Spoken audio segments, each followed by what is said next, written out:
Este é o Brasil Justiça, seu mais novo canal de comunicação com o judiciário brasileiro. E como poderia ser melhor essa comunicação com o judiciário brasileiro, com o homem que é responsável por treinar, por capacitar os magistrados brasileiros, o Dr. Roberto Bacelar, que é diretor-presidente da nossa Escola Nacional da Magistratura.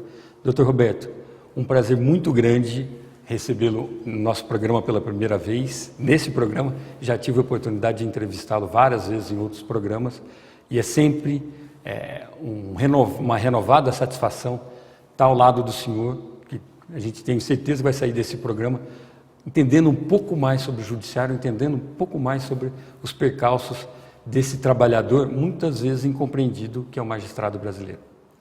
Luciano, é um prazer, uma satisfação, novamente estar aqui conversando com você e conversando com o nosso espectador aí que tem uma vontade de conhecer um pouco mais o judiciário, e eu acho que essa aproximação é fundamental, que a gente sempre possa estar conversando com o telespectador para poder mostrar um pouco a realidade do Poder Judiciário e aquilo que a gente pode fazer como prestadores que somos, juízes de serviço público relevante para a população. Dr. Bacelar, uma coisa que chama muita atenção, uma crítica, parece que todo mundo tem razão nessa discussão que eu vou mostrar para o senhor. A população cobra celeridade do judiciário, né? Com toda a razão do mundo. Às vezes a gente vê processos demorando décadas para o desfecho dele ocorrer. De outro lado, a gente vê legislação brasileira, muitas das leis brasileiras, uma vanguarda sendo copiadas. Não precisamos ir longe, vamos pensar, a justiça eleitoral brasileira é copiada no mundo inteiro como um exemplo a ser seguido por nações como os Estados Unidos, Europa, todas essas nações. E de um outro lado, nós temos uma coisa que dá para quebrar a cabeça e parece não fecha o número. Nós temos, segundo dados do CNJ, do Banco Mundial e de vários outros organismos que estudaram a fundo o Poder Judiciário, um judiciário brasileiro cuja produtividade do magistrado é a mais elevada do mundo. Como é que a gente compatibiliza vários números que parecem ser absolutamente paradoxais? Olha, se nós temos o juiz mais produtivo do mundo, a dedução óbvia seria: temos uma justiça extremamente célere. Só ter uma justiça morosa parece que uma dedução quase lógica que o juiz não fosse produtivo. Como é que a gente vai fechar esse número e levar para a população, de fato, quem é que tem razão? São muitos os fatores, né, Luciano? A gente tem que começar a analisar a questão cultural brasileira, primeiro, né? Eu sempre costumo lembrar uma cena que não saiu mais da minha mente. Eu fui juiz lá no meu estado do Paraná, numa pequena cidade chamada Catanduvas. Catanduvas, que depois ficou famosa porque tem o seu presídio federal, né? Mas eu lembro dessa cena. Eu escutava lá do meu gabinete do fórum dessa pequena cidade uma mulher, e voz de mulher dizendo: quero falar com o juiz, quero falar com o juiz, quero falar com o juiz. E eu, escutando aquilo, saí do meu gabinete, fui lá, olhei para aquela senhora. Daí ela puxava um moleque assim, um menino, uma criança de uns 10 anos mais ou menos, puxava a criança para um lado, para o outro. Quero falar com o juiz. Eu falei: senhora, o que está acontecendo? Quero falar com o juiz. Eu falei: eu sou juiz, pode falar. O senhor é o juiz? Toma, doutor, eu não dou conta do moleque. Trouxe aí para o senhor cuidar. Bom, essa é a cultura do povo brasileiro, achar que tudo tem que levar para o judiciário. Aí o que acontece dentro dessa lógica é que o judiciário, embora paradoxalmente seja um judiciário muito criticado algumas vezes pela demora, tudo é levado para o Poder Judiciário. Então, nós temos hoje mais de 25 milhões de causas que ingressam nos juízos brasileiros todos os anos. Mais de 25 milhões de causas. E, de outro lado, um estoque de mais de 80 milhões de causas. É a soma da população do Rio de Janeiro, a cidade do Rio de Janeiro e a cidade de São Paulo. Todo ano entrando. E aí o que você faz com esse número de causas? Coincidentemente com essa análise numérica, começam a surgir soluções e alternativas e pessoas intuitivamente imaginando que apenas aumentar o número de juízes, aumentar o número de servidores pode ser suficiente. Só que isso já se está tentando fazer há muito tempo. e imaginar que nós vamos ter um número de servidores ideais, isso não vai acontecer.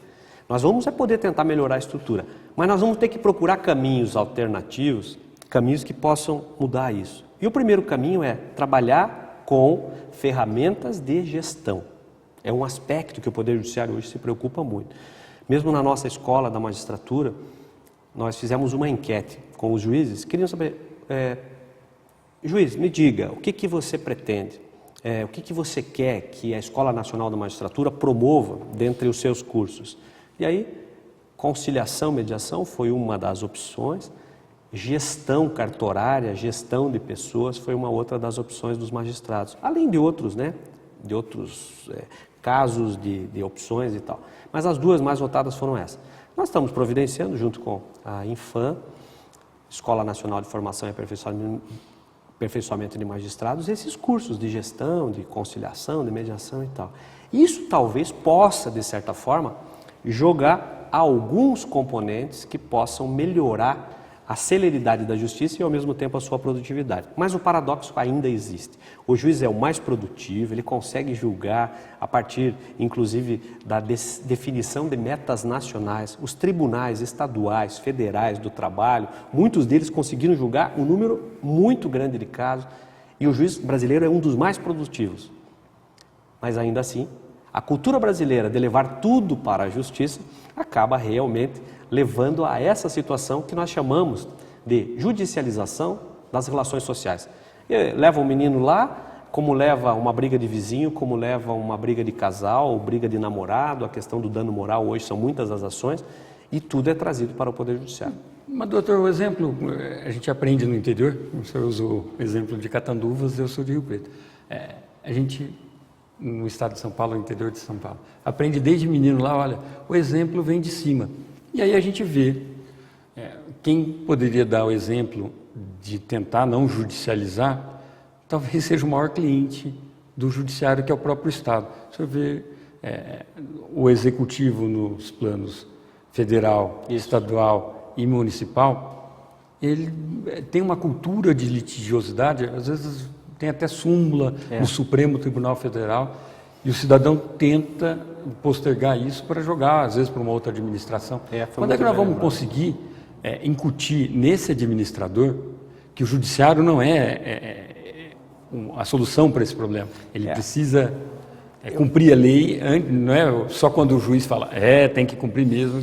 Peculiaridades existem, né, em outros países de estímulo a soluções extrajudiciais, soluções fora do Poder Judiciário, por meio da mediação, por exemplo, fora do Poder Judiciário. No Brasil, a ideia de levar tudo ao Poder Judiciário e a cultura do litígio, essa cultura, ela está inserida em toda a sociedade e no próprio Estado, né, que é um dos maiores litigantes, como você bem lembrou. Mas a gente, analisando a questão na sua integralidade, nós passamos a perceber que são vários estes fatores que levam à procura da população pelo Judiciário e levam à procura do Estado, da União, para o Judiciário. Algumas vezes essa cultura passa pela cabeça dos advogados, cabeça dos procuradores federais, dos procuradores dos municípios, dos estados, que muitas vezes recebem uma autorização legal para poder resolver uma questão de maneira pacífica, mas acabam ainda esperando que o juiz tenha de decidir, para só depois, então, assegurar o direito às pessoas. Então, discute assim, o que é interesse público? Interesse público não é não pagar o direito do contribuinte, o interesse público é assegurar que o contribuinte tenha o seu direito assegurado. Então, são muitos os fatores, eu acho que essa lembrança sua foi muito interessante, de que um dos maiores litigantes, um dos maiores entraves do Poder Judiciário é o próprio Estado, é a própria União, os entes federados. E aí o que a gente vai ter que pensar é mecanismos que possam conciliar. Primeiro, uma ideia de rapidez, ao mesmo tempo com segurança. E isso hoje está na Constituição.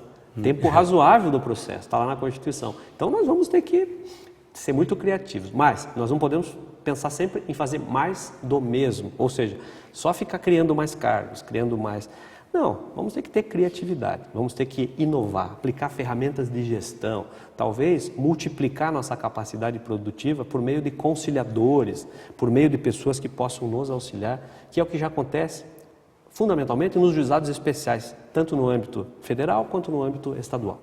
Doutor Roberto, no bloco anterior a gente falou de um componente nosso, tal como a jabuticaba, que só dá no Brasil, essa cultura de litigiosidade explosiva parece ser também uma peculiaridade nossa do povo brasileiro.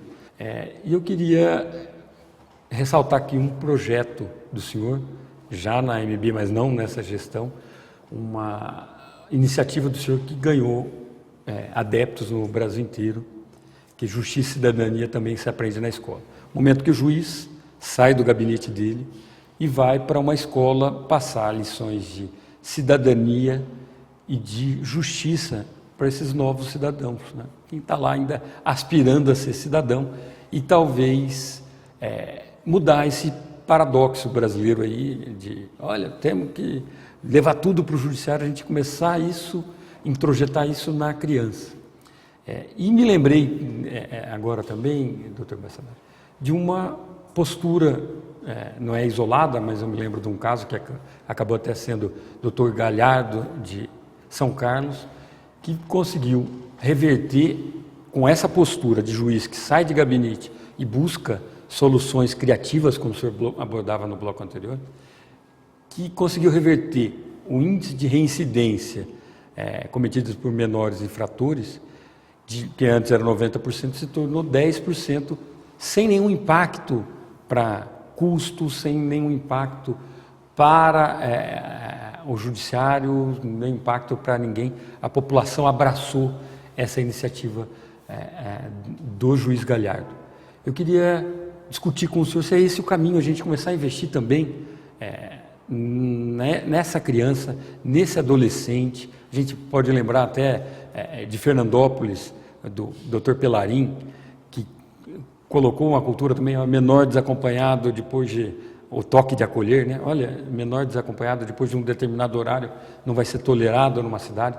Falta, ou aliás sobra para o judiciário iniciativas. Como é que a gente vai evoluir nesse caminho, doutor, tendo um legislativo que às vezes não acompanha o judiciário nessa velocidade? Eu acho que a contextualização que você faz é muito importante. Primeiro, nós temos um país que é um país continente, é um país muito grande, com diversidades culturais muito grandes, e todo projeto que começa no Brasil, ele tem uma certa dificuldade de sair da sua província. E graças a Deus, e com a força de muitas inspirações e muito auxílio, um projetinho que começou pequeno, lá no meu Paraná, lá, uma cidade chamada Umuarama, que é Justiça se aprende na escola. Ele foi crescendo, eu consegui levar ele para a AMB em 1997, 98, e aí, a partir daí, tomou conta do Brasil. Nós temos a Cartilha da Justiça, temos a Cartilha da Cidadania. Hoje, mais de 13 milhões de crianças já foram atendidas, e os juízes do Brasil todo saem dos seus gabinetes exercitando a sua responsabilidade social. Fazem um pouco mais daquilo do que fazem normalmente e vão conversar com os professores, com as crianças, desenvolver conceitos de cidadania, bater papo. E aí um dia me perguntaram, Bacelar, você acha que você consegue ensinar cidadania para as crianças? E essa dúvida ficou na minha cabeça. Será que eu consigo, e os juízes do Brasil conseguem ensinar a cidadania? Talvez o que a gente faça, mais importante do que ensinar a cidadania, é fazer despertar cidadania. Então é conversar com as crianças, interagir, deixar que elas mesmas percebam as situações. E agora, no final do ano passado, nós discutimos sobre água. Eu fui numa escola, falei sobre água e sustentabilidade, mas de uma maneira muito simples. Eu falei, nós tomamos uma água boa hoje. Será que no futuro nós vamos tomar uma água boa? O que vocês acham? Como é que vocês querem tomar água? Foi essa discussão. No final do ano, eles fizeram lá dentro do projeto, a gente vai na escola, depois eles fazem trabalhos com aquilo que eles aprenderam, fazem mediações escolares, julgamentos, e eles resolveram fazer um julgamento. E aí eu fui perguntar para eles, e aí como é que foi o julgamento? Foi bacana? Fizeram um julgamento lá? Fizemos. O réu era o rio. Falei, opa, como assim o réu era o rio? Daí veio os meninos, 10 anos mais ou menos, me cercaram e começaram a falar, não, o réu era o Rio. Eu falei, mas o que foi que o Rio fez? Qual é o crime que o Rio cometeu? O senhor não sabe que quando ele chega, ele invade a nossa casa e a gente tem que morar no ginásio de esportes? Aí, era um rio lá do Paraná, lá de Curitiba, chamado Rio Atuba. E eles acharam que aquele rio devia ser julgado, porque ele invadia a casa deles. A partir desse momento eu fui perguntar para o juiz, o menino que tinha atuado como juiz, o outro que tinha atuado como promotor, eu perguntei, e aí, o que aconteceu? Daí o juiz disse, não, o rio não era culpado. Ah, é? O que aconteceu? Bom, aí conversando com a professora, discutiram mata ciliar, discutiram lixo, discutiram questões ambientais de uma maneira criativa. Eles mesmos passaram a discutir essas questões. A partir de uma reflexão, de uma conversa inicial. Então eu diria para você, Luciano, o seguinte, se eu morresse hoje, eu morreria muito feliz por ter conseguido lançar essa sementinha. E dessa sementinha, muitas outras sementes aí pelo Brasil todo estão germinando. A gente tem que aplaudir todos esses trabalhos dos juízes que, além do seu trabalho, que é muito grande, vão lá e atuam com a sua responsabilidade social. Doutor, é atrevimento meu perguntar para o senhor se o senhor aprende mais do que o senhor ensina? Não tenho a menor dúvida, não tenho a menor dúvida. Até um dos fatos interessantes, numa das visitas nas escolas, eu estava falando, daí eles perguntaram para mim, você é juiz? Eu falei, sou juiz. Daí, você usa peruca? Daí eu fui responder que não usava peruca, que isso era uma tradição da justiça inglesa, que representava a igualdade. E aí comecei a dizer para eles que a peruca tinha uma simbologia muito especial, que era, todos são iguais, todos os juízes são iguais. Então se você matar um juiz, não adianta, vem outro igualzinho, com a mesma independência, com a mesma segurança. E que no Brasil, ao invés da peruca, teve um dia no Brasil colônia que se usava vara. Daí eu falei, o juiz da terra usava uma vara vermelha, o juiz de fora, tem até o nome de uma cidade em Minas Gerais, o juiz de fora usava uma vara branca e ele tinha atribuições em todo o Brasil. E eu fui falando, brincando com ele, já entendi, beleza. Assim, vara da família, que cuida dos problemas quando quando os pais se separam, a vara criminal, que cuida dos crimes, é isso, né? Aí eu nunca tinha parado para pensar porque o nome vara, a delimitação da competência do juiz. Foi uma criança que me ensinou isso, que me fez refletir sobre essa origem lá, né, antiga do Brasil, e por isso nós temos o nome vara, porque o juiz usava uma vara que delimitava a sua atribuição. A vermelha, competência pequena, só na cidade, só na província, e a vara branca com competência em todo o território. Então eu aprendi muito com as crianças e tenho aprendido muito com esse programa aí até hoje. Tá certo. Doutor, um outro ponto que a gente verifica foi um investimento maciço da gestão do senhor em prover acesso para os magistrados cada vez mais em cima, e o senhor já usa a ferramenta nova, que o senhor está se valendo muito, não do curso tradicional presencial.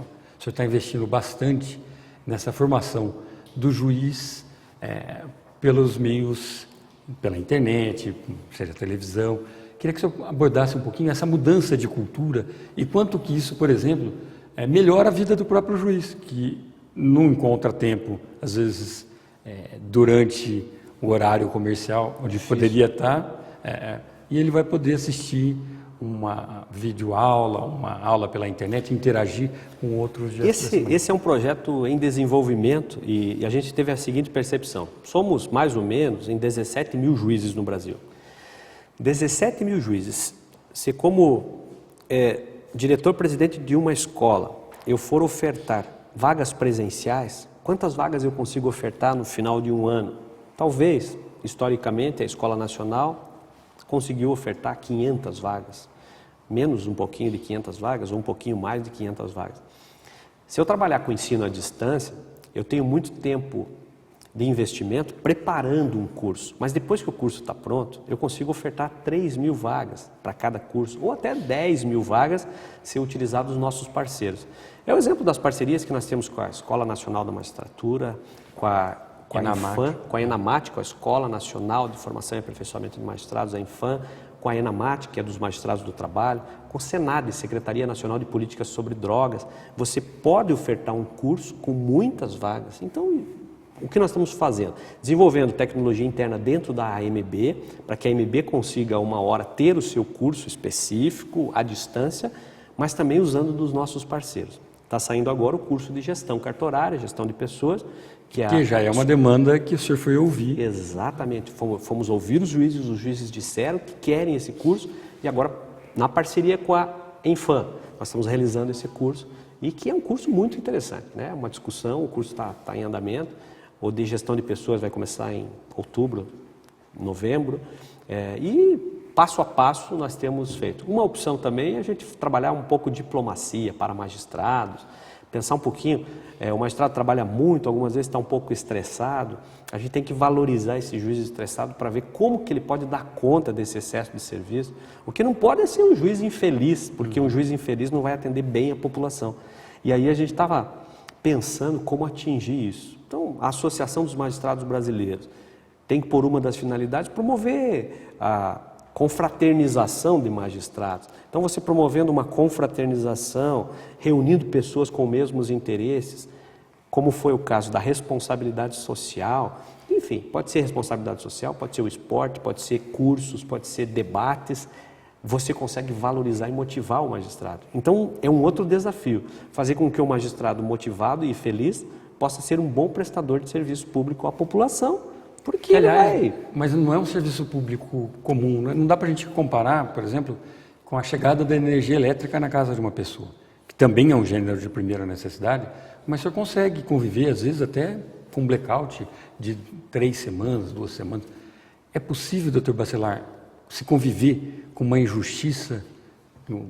Vamos pegar um exemplo tosco de São Paulo, que aconteceu na escola base, aquela injustiça que se fez com os donos daquela escola, que se perpetuou. Como é que pode viver, como é que um cidadão consegue viver com isso? O erro judiciário, muitas vezes, ele acontece também por vários fatores. Mas o fator que nessa sociedade, que eu tenho chamado, uma sociedade que nós estamos convivendo, que está caminhando por uma pós-modernidade, é uma sociedade de massa e da comunicação. E a mídia, muitas vezes, ela transforma coisas que, na verdade, podem ser fatos não muito relevantes em fatos totalmente irrelevantes. E, muitas vezes, ela cria a realidade, uma realidade que possa não existir. E aí vem a formação de uma opinião pública a partir da mídia. Algumas vezes a gente pensa que operações policiais, quando elas têm muito destaque na mídia, possam ser positivas. Outras vezes tem o outro lado da moeda, que uma operação policial com exposição, superexposição do cidadão, pode ser prejudicial. Porque depois o juiz ele só pode julgar com base nos autos de processo. Ele vai ter que ter elementos suficientes para isso. E também não adianta ficar mostrando na televisão uma escuta telefônica, que é um pedacinho parcial, que talvez pudesse servir para confirmar fatos, mas não serve ela unicamente e exclusivamente, aquela gravação não serve como prova para que o juiz possa condenar. Muitas vezes o povo acaba não entendendo isso, mas é só você pensar. Imagina você, cidadão, se você for preso por engano, como é que você gostaria de ser julgado? Você gostaria de ser julgado rapidamente, com base naquilo que a mídia diz, ou por um juiz que vai analisar cautelosamente, assegurando a ampla defesa, com todos os recursos inerentes a ela? Então, não tenho dúvida de que, se você for a pessoa em causa, você vai querer uma justiça que pense 2 vezes, que não aceite aquilo que vem pronto da mídia. Então, esses fatores contribuem com o erro judiciário. Ele não se justifica. O erro judiciário, ele não se justifica. Mas o que eu estou dizendo é que, embora o erro judiciário não se justifique, esses fatores, essa superexposição da mídia, esse denuncismo que está imperando na sociedade, parece que tudo é errado e, na verdade, quando chega nos autos de processo, você tem mais um fato da vida, né, e que está ali, e que você tem um cidadão que talvez tenha errado, mas você não tem elementos suficientes para mandar esse cidadão para a cadeia ou para querer fazer justiça de uma maneira justiceira. Né? O juiz deve fazer aquilo que é como juiz. Ele não tem que olhar nem um lado, nem o outro lado, tem que olhar, na verdade, o todo, e olhando o todo, por ele não ser parte é de um lado, parte olha do outro lado. O juiz olha o todo.